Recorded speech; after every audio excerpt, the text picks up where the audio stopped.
Hello, everyone. Welcome to the Startup Societies Foundation podcast. Today, we are joined by Max Borders, the Executive Director of Social Evolution and co-founder of Voice and Exit. Max, how are you doing today? I'm doing fantastic, and I'm really happy to be with you. Excellent. I wanted to talk to you for a long time. Voice and Exit's obviously an inspiration for Startup Societies. You spoke at our conference. So for people who are not familiar with Voice and Exit and Social Evolution, can you give a brief rundown of what those projects are? Sure. I guess most people are usually representing one entity, and I have too much fun with two, so I'll do my best. Well, first, I think I'll start with Voice and Exit. It's an annual event held in Austin, here where I live. It's co-founded by me and a friend of mine, Seth Blaustein, who is a talented filmmaker. We decided we were on about 2012, I guess it was, that we really wanted an event that would mix the intellectual with the aesthetic and to some degree the spiritual, a completely holistic event devoted to humanity's flourishing. It seemed like, TED was an interesting thing, and TED was a good model. And certainly we doff our hats to TED. I mean, they're wonderful. They're the reigning champions of this space. But we really felt like we could do something different and present ideas that were a little more radical in a lot of ways. And so that's what we did. And we're now in our 5th year and really looking forward to having people who are interested in all aspects of human flourishing come out to the event. And particularly there's a big focus this year on technology, particularly the distributed ledger, cryptocurrencies, and so on. So there's an emphasis on that cannot deny this year. Well, excellent. I've heard a lot of people describe your event as Burning Man plus TED. Could you confirm or deny that allegation? Well, having been to Burning Man for the first time this year, I'd say that is incredibly flattering. Burning Man is out of this world. I guess you could say it's imbued with the touch of the aesthetic and the spirit of Burning Man. And so I'm happy to take that if people want to attribute it. And yet it is very much a baby next to the scale of Burning Man. But I think it's fair. I think it's a fair assessment in the sense of it being participatory, of it being open to radical ideas, and certainly the aesthetic nature of Voice and Exit is something that if you go to Burning Man, you would notice as well. So can we unpack the title itself, Voice and Exit? For our viewers who do not know, what do you refer to when saying Voice and Exit? Sure. I really would. This is a great chance to give credit, I think. I think the first time I ever learned about the term exit, voice, and loyalty, which is a sort of the original formulation of this, was on a reference to a blog, I'm pretty sure, on the Let a Thousand Nations Bloom blog that was started by Michael Gibson, who's an incredibly talented thinker, writer, and venture capitalist. Back in those days, he had pulled together some people like Patrick Friedman and others who were sort of thinking about competitive governance. And they were appealing to, I'm pretty sure it was something that Arnold Kling had written. And Arnold Kling had written about this fellow, this old Harvard prof named Hirschman, Albert O. Hirschman. Hirschman wrote a book in, I think it was 1971, called Exit, Voice, and Loyalty. And the basic idea behind the book is just talking for a moment about the first two, if you don't, generally speaking, when we think about voice is the idea of expression. If we don't like something that we're in, a system we're in, or something that we're participating in as a community, we exercise voice to try to get it to change. We do that through the democratic process. We do that through expression. We might go out on the street with pickets. We might say, hey, I don't like that, boss, whatever. But if that doesn't work, then the next option is exit. That is, we leave the system and we end up, we go into a situation where we might try to start something new. And so the algorithm, and then of course there's loyalty, which is really unpacking the idea of, fidelity to a brand or fidelity to a nation or whatever the system is, and that sense that people can be loyal beyond the other two aspects. But in focusing on voice and exit, really, we wanted to, I call it the human algorithm. We really wanted to unpack the idea that this is really how social change is made, through these two mechanisms. We exercise expression or exercise exit. And that's pretty much it if we're talking about peaceful interactions. So one of the taglines of Voice and Exit is criticize by creating. Does that sort of indicate that you prefer exit over voice in that formula? To some degree, yes. Although I think it's, in many respects, is a yin-yang phenomenon. Mm-hmm. I wouldn't say there's a preference for exit, except if we're talking about really talking about status quo that isn't working. I think our current political situation is a status quo that isn't working. So in that context, I would say, yes, absolutely, I prefer exit as a mechanism. But I really am very much a fan of voice as well. In fact, the whole event is predicated mostly on voice. I mean, people come together and express themselves in interesting ways, to brainstorm, to learn about what each other is doing, to listen to speakers. And so it's a celebration of voice in that respect as well. So I wouldn't say that I have a preference for it in the abstract either way, but certainly our contemporary political situation is such that I prefer exit. Let's figure out ways to get out of here, to get out of this situation and build alternative structures that could be superior in a lot of ways. And of course, that's why I love talking to you, Joe. So what are some more alternative structures that you find the most exciting, Max? Well, I think there's so much going on right now that it's absolutely dizzying. And in fact, I've sort of appropriated a term I ran across, and I don't know if I use it in the same sense, but I'm happy to use it for my own purposes. And that's the social singularity. I believe that just like with the singularity, the technological singularity, this is a theoretical point beyond which we will no longer have the current arrangement of human social interactions, or the social operating system upon which we run will have fundamentally changed within a few years. And I think that is analogous to the singularity, in that, once we get to that point, there's sort of no turning back, I guess you could say. So one of the things I'm most excited about, obviously, is startup societies. This can take a number of forms, one of which is special economic zones, which you guys are fond of talking about and exploring. I think there are private and sort of more politically oriented forms of this that we have to look at, both of those. There could be hybrid forms. There's seasteading, which is you hack the law of the sea and position floating platforms 24 miles off the coast of some country in a zone that is sort of safe for exploration with new rules. And sometimes it can be closer in, depending on the arrangement with the country in question. But ultimately, the idea is experimentation with new rule sets. Our social operating systems really are analogous to technologies that give rise to X. We don't know what X is. I guess we should say N, because it could be any number of things that these social technologies give rise to. And so when we think about special economic zones, we think about competitive governance, we think about trying new rule sets in new territories. There are just so many ways to go about it. And I don't think we can be too doctrinaire about that.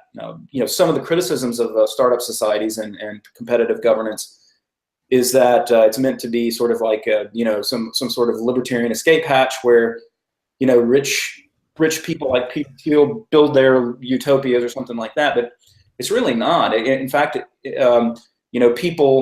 people who are much more heart-centered, I guess you could say, are much more concerned with the plight of the poor and the dispossessed, are starting to look at these alternative structures. People like Vinay Gupta has recently come out in favor of refugee cities. There are just so many options, and I think we should, as Michael Gibson would say, let 1,000 nations bloom. And that's really what's most promising about the idea of territorial governance per se. where territory is, loosely thinking of, a place on a boat or a place on land or a place somewhere, where terra is literally land from the Latin. But what I mean is, we tend to think about rules as being contiguous with territory or mapping onto territory, somewhere, someplace.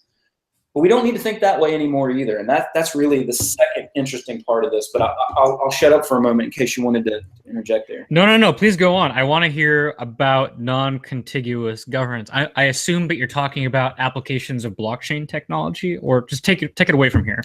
Yeah, absolutely. That's one great example. It would be a blockchain. The particular technological instantiation of it could be through the blockchain. It could be through something else. I think there are a lot of interesting models to be developed in the future. I'm curious about, for example, a new one being developed called Holochain. And, it has a bit of a different approach to than the sort of the cryptocurrency model that started with Bitcoin. Can you explain that? Is that the one with Moritz Berling involved? Well, he's been a sort of a cheerleader for it. I think it was founded by a guy named Arthur Brock, and I'm still learning about it. Suffice it to say, though, and this, if you can't ask me about the technical specs, I couldn't look under the hood and tell you anything because I'm not a techie. So I'm really curious to get very bright techies to look at what they're doing. But essentially, if you think of the blockchain as being total disintermediation, that is, cryptography replaces people altogether. What strikes me about Holochain is that there is some of that element of that. It doesn't depend on the entire system, the entire network, in order to complete that computation. This is sort of resource intensive and cryptographically heavy. But anyway, I don't want to go down that rabbit hole. Suffice it to say, though, is the way I understand Holochain is that it really introduces the element of the crowd, or of checkers, or the ability to have sort of recursion with checkers of different stripes. And that means the intercession of people doesn't go away as it does with blockchain. It just involves the radically peer-to-peer intermediation, is the way I understand it. I'm going to leave it at that, though. I'd rather someone like Arthur Brock talk about that, and you should invite him on your show to find out. But fascinating to me is the idea of traditional mediating structures that tend to be centralized being broken up, whether that's through cryptography or whether that's through cryptography plus the crowd, however you want to look at it. There are applications, I think, to both of these approaches to decentralization that are interesting and necessary. I think of it in terms of, I don't know if you've ever looked at the Myers-Briggs, but mm-hmm. the last letter of the Myers-Briggs is J and P, which is, I think, is it judging and perceiving? Judging and perceiving, thank you. Mm-hmm. And the judging types, I imagine to be more blockchain oriented. Right. We're black and white, very algorithmic, very yes or no, binary on off, and middlemen are not involved. Human interactions are easily undertaken through sort of the rigorous logic of the blockchain. I mean, even blockchain experts are starting to back down from that sort of mentality. I mean, after the first DAO by Slockit was hacked, they sort of moved away from this idea that smart contracts will be the bulk of the legal system. Don't most acknowledge that there'll be at least some human interaction with most of these contracts? Yeah, and I think we have to go back to Madison and think about mechanisms for multiple checks and what does that look like? I mean, there's an opportunity to introduce and infect systems with groupthink, which we don't want to do. Right. But Holochain could be, or some other technology could be, a way of doing that in interesting ways. And I'm going to get out of my depth, and I want to admit that right now. But it is promising, and here's why. So I'll go back to where I am comfortable, and that's the level of theory. There was a guy named Dupuy, who was a Belgian philosopher, operating in right around the the time of Bastiat and of Marx. And he came out with a little tract called Panarchy. And the idea of panarchy was that you could adopt your chosen system of governance from your bedroom slippers. Now, that seems rather odd to us today because we always think of rules being attached to territory.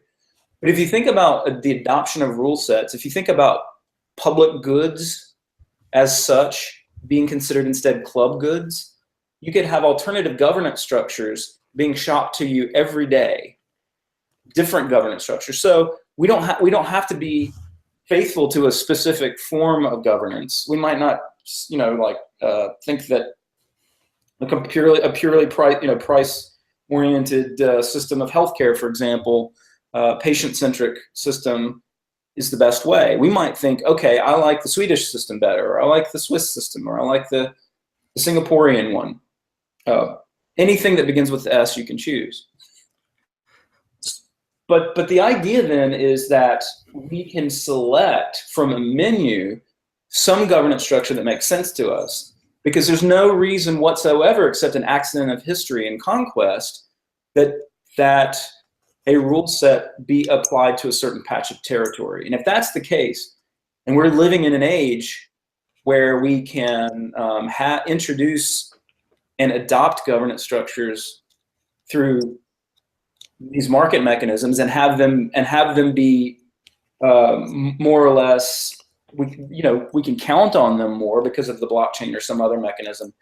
I think we're going to be entering an era where much of what we tend to think of as governance as territorial monopoly on the initiation of force is going to be replaced with more like a competitive club goods model. And I'm really looking forward to that. So I'm totally there with the optimism, but I'm going to push back a little bit. Sure. and simply ask, so how can we maintain governance divorced from territoriality if you have to constantly deal with the concept of sovereignty? Sure, you can have your parallel governing structures, but if the state doesn't respect them, while they may not always be able to completely destroy them, they can certainly make them much harder to exist. In that sense, not even though maybe domestically or in working like with person to person, we can deal with these parallel governance structures. Don't we need a territory, if only to adjudicate disputes with adjacent territories? Well, and look, here's the thing about, I make a distinction about this in an obscure paper I did a long time ago, but suffice it to say, there may be things that we think of as, instead of thinking of public versus private, we may have to think of governance structures as being territorial versus non-territorial. Mm-hmm. That might be one meaningful distinction that we come to eventually.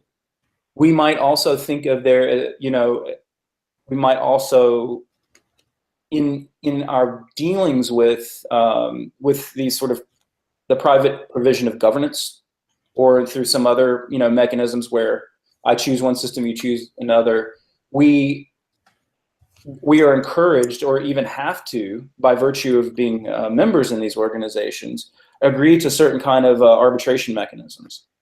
And I believe that if this isn't chosen as a matter of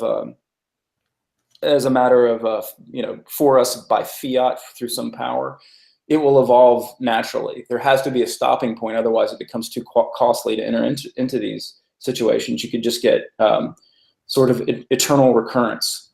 And so there's a cost point beyond which the adoption of these sort of alternative governance structures will be too expensive, I guess you could say. And so everyone is going to have an incentive to make sure that there's arbitration of some sort, and I have no doubt that those structures would evolve.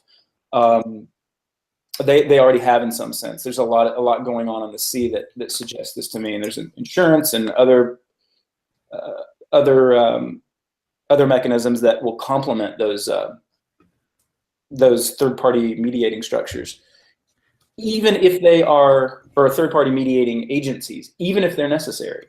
Some of them will be, and some of them won't. Some of the algorithms for smart contracts will be pretty simple, and people will adopt those at lower cost. And if we need the P's to come along in the Myers-Briggs sense, and we need more information to make a good judgment about this, and you want the intercession of third parties, those will be available, and hopefully there will be checkers on that with the wisdom of crowds rather than the arbitrariness of a ruler, I guess you could say. So let's end on a semi-utopian route, and I want to ask you how these social or political technologies can be used to influence other technologies. I know you're a big fan of transhumanism, for instance. Well, let me go to one thing before I move on to that. Of course, because I think it's really important to directly answer the question about these these legacy governments and their interests and their power. They're not going to let it happen. We say there's a book by James C. Scott called Two Cheers for Anarchism, which I would really encourage a lot of people to pick up. He gives me hope in this. He has a passage in the book where he says, "Quiet, anonymous, and often complicitous lawbreaking and disobedience may well be the historically preferred mode of political action for peasant and subaltern classes, for whom open defiance is too dangerous. One need not have an actual conspiracy to achieve the practical effects of a conspiracy.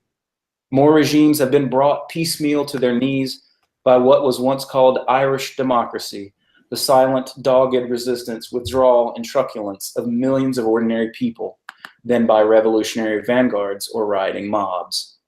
See, that passage to me, if you think about that passage in that the idea that if you look into the past and see that some of the changes that have happened over time have been as a result of this Irish democracy phenomenon, imagine then empowering all these people with cryptographically protected phones.